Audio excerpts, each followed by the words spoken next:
একটি হচ্ছে ইসরা, আরেকটি হচ্ছে মেহরাজ। একটি হচ্ছে ইসরা।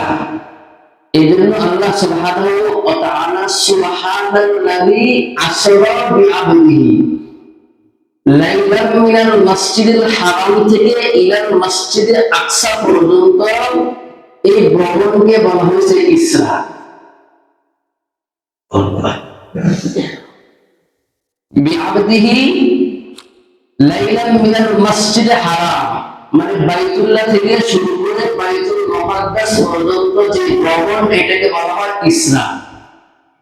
আর মেরাজ হচ্ছে বাইতুল মুকাদ্দাস থেকে মাওলা পাকের দিদার লাভ হওয়া পর্যন্ত এই মাঝখানের সময়টাকে বলা হয় মেরাজ। মেরাজের ঘটনা আমরা জানি, শুনতে শুনতে আসছি। ওই মেরাজের ঘটনা আলোকপাত করে বলেন, নবী আলাইহিস সালাতু ওয়াস সালাম মেরাজ করতে গেলেন, দিদার করতে গেলেন, কথা বলতে গেলেন। যখন আসছেন, খালি হাতে আসছে না কিছু নিয়ে আসছে, এই বিষয়টা হচ্ছে কথা। মেরাজ থেকে যে আসছেন, কি এমনি আসছেন না কিছু নিয়ে আসছে আল্লাহর বাড়ি থেকে নিয়ে আসছে। তিনটা বিষয়, তিনটা হাদিয়া আমাদের জন্য নিয়ে আসছে। কয়টা? কয়টা? এটা হচ্ছে প্রথম পাঠের আলোচনা। তিনটা হাদিয়া আনলেন আমাদের সবার জন্য। এক নাম্বার হচ্ছে আসসালাতু মিরাজুল, আসসালাতু মিফতাহুল, আসসালাতু মিরাজুল মুমিনিন। আল্লাহর নবী মেরাজ করতে গেলেন আল্লাহর বাড়িতে, আর আল্লাহ বলেন যে আপনার উম্মত আমার কাছে আসতে হবে না, আমি আপনার উম্মতের সাথে গিয়ে সাক্ষাৎ। সুবহানাল্লাহ, তো জোর হয়ে গেছে। সুবহানাল্লাহ, জোরে বলেন সুবহানাল্লাহ। জোরে বললো সমস্যা কি বলে অর্থাৎ না, একটু জোরে বলবেন। যেখানে নবী সাক্ষাৎ করার জন্য গেছেন, আর আল্লাহ বলেন যে আমি, আমার কাছে আসতে হবে না, আমি নিজেই তোমার বান্দা, তোমার উম্মতদের কাছে আমি আল্লাহ যাব। এই জন্য কি করতে হবে? নামাজ পড়তে হবে। কি করতে হবে?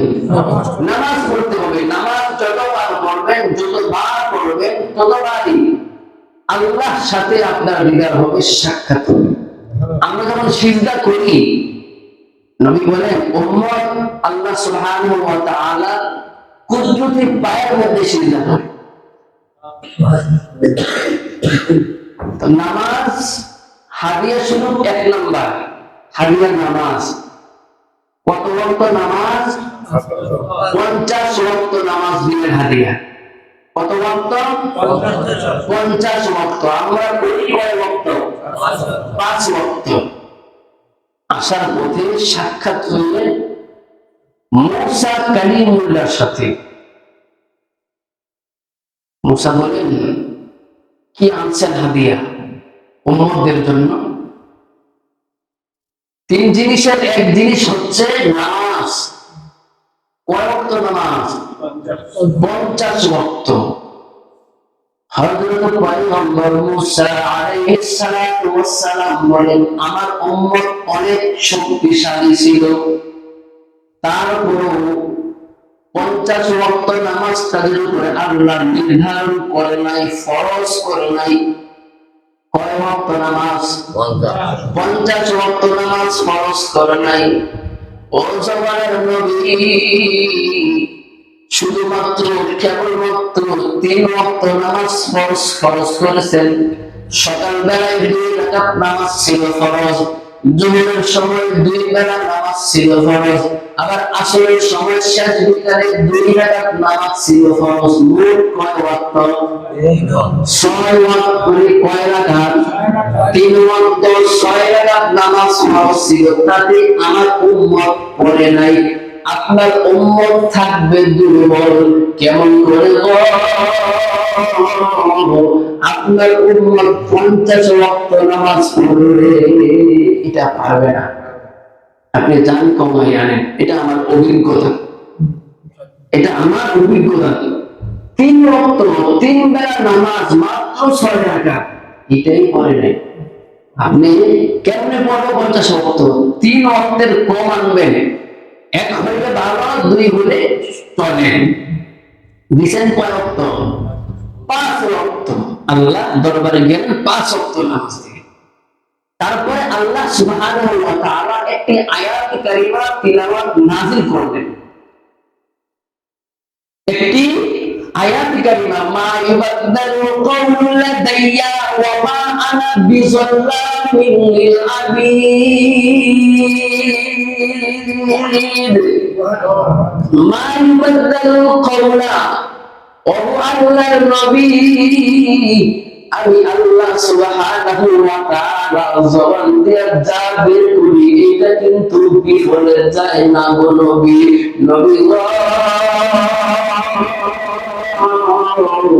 মা ইউবাদদালু কাউলু লাদাইয়া ওয়া মা আনা বিযাল্লামিন লিল আবিদ। আমার বান্দা, আমার বান্দি, তাদের উপর আমি আল্লাহ কখনো জুলুম করতে পারি না, জুলুম করব না। নবী গো, কেউ যদি 5 ওয়াক্ত নামাজ পড়ে তার আমলনামার মধ্যে আমি আল্লাহ 50 ওয়াক্ত নামাজ লিখে দিব। 5 এ 50। এই হচ্ছে 1 নম্বর হাদিয়া। 2 নম্বর হাদিয়া হচ্ছে সূরা বাকারার শেষ 2 আয়াতে কারিমা। সূরা বাকারার শেষ 2 আয়াতে কারিমা। এই আয়াতে 2 আয়াতের মধ্যে 2টা বিষয়। প্রথম বিষয় হচ্ছে ঈমান আনতে হবে। 2 আয়াতের, 1 আয়াতের অর্থ হচ্ছে ঈমান আনতে হবে আল্লাহর উপর, ঈমান আনতে হবে সমস্ত নবীর উপর, সমস্ত রাসূলের উপর, সমস্ত ফেরেশতাদের উপর, সমস্ত যা দেখি এবং যা সহজ করে, যা দেখি এবং যা দেখি না তাদের উপর ঈমান আনতে হবে। জাহান্নাম আমাদের কাছে অদৃশ্য। নবী মিরাজ করতে গেলেন, সশরীরে জীবিত অবস্থায় জান্নাত ভ্রমণ করলেন, জাহান্নাম ভ্রমণ করলেন। এটা হচ্ছে প্রথম বিষয়।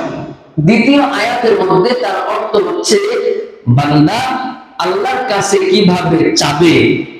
রব্বানা ওয়ালা তুহাম্মিলনা মা লা তাকাতা লানা বিহি ওয়াফু আন্না ওয়াগফির লানা ওয়ারহামনা আনতা মাওলানা ফানসুরনা আলাল কওমিল কাফিরিন। আল্লাহ কাফেরদের উপর আমাদেরকে সব সময় সব অবস্থায় আমরা যেন জয়যুক্ত হতে পারি সেই ক্ষমতা তুমি আমাদেরকে দিয়ে দাও। এই হচ্ছে 2 নম্বর হাদিয়া। 3 নম্বর হাদিয়া হচ্ছে আমার উম্মত গুনাহ করবে, আমার উম্মত গুনাহ করবে, যে পরিমাণ যতটুকু গুনাহ করে না কেন চিন্তা করবে, চোখের পানি ছাড়বে, আপনি রহমানের উসিলায় জিন্দেগীর সমস্ত গুনাহ মাফ করবে। যে পরিমাণে গুনাহ করবে। 101টা ভুল করছে না? হ্যাঁ, মাফ করছে না? মাফ করছে না? আমরা তো মানুষ ভুল করি, আমরা তো মানুষই ভুল করি নাই, আমরা আশা রাখতে পারি না? আমরা তো সময়ের কারণে, ঝামেলার কারণে, ছেলে মেয়ের কারণে, সংসারের তাগিদে নামাজ পড়তে পারি। এটাই তো অপরাধ, এটাই তো অপরাধ, আর তো কোনো অপরাধ নেই। তো আল্লাহ মাফ করবে না? ইয়া আইয়ুহাল্লাযীনা আমানু তুবু ইলাল্লাহি তাওবাতান নাসুহা।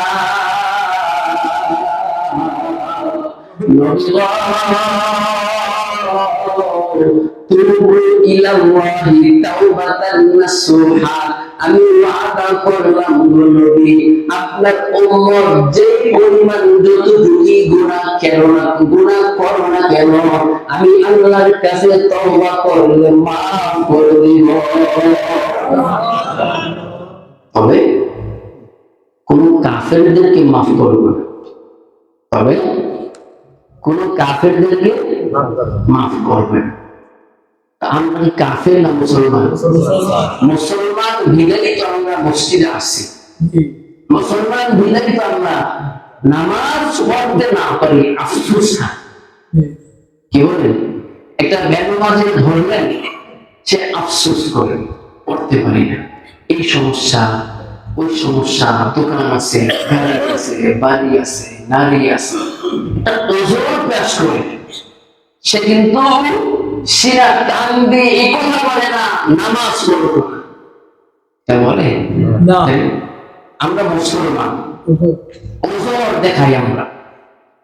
এই জন্য এই তিনটা হাদিয়া আনছেন আমাদের সবার জন্য আল্লাহ সুবহানাহু ওয়া তাআলা।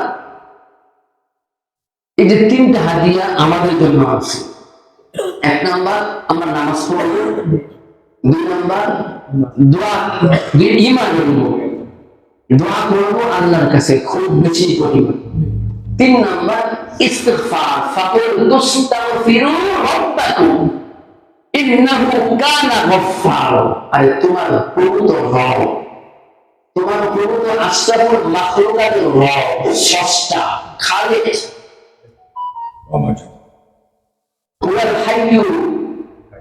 هو الحي القيوم لا تأخذه سنة ولا نوم।